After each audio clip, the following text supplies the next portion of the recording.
Thirrje qytetare nga arkitektët e dështimit, hipokrizia rëmban peng Shqipërinë. Është momenti më kritik për vendin. Nuk do të na shpëtojë askush nga jashtë. Ne duhet të ngrihemi. Këto fjalë nuk vijnë nga një reformator i ri.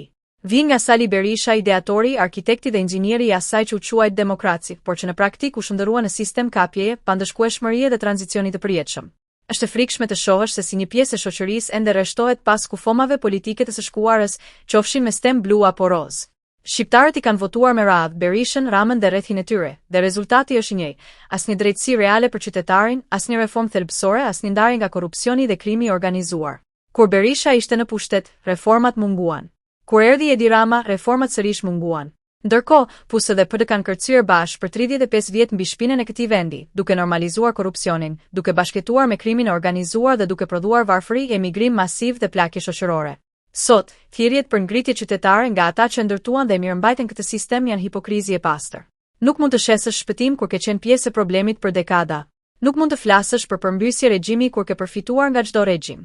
Zgjidhja nuk është riciklimi i së vjetrës. Zgjidhja është bojkotimi i kufomave politike, refuzimi i narrativave të konsumuara dhe ndërtimi një lëvizje të re, një drejtimi të ri, një Shqipëri të re. Shqipëria nuk ka nevojë për shpëtimtar të vjetër. Ka nevojë për reforma reale, për përgjegjësi, drejtësi dhe ndarje përfundimtare nga klasa politike që e ka mbajtur peng për 35 vjet.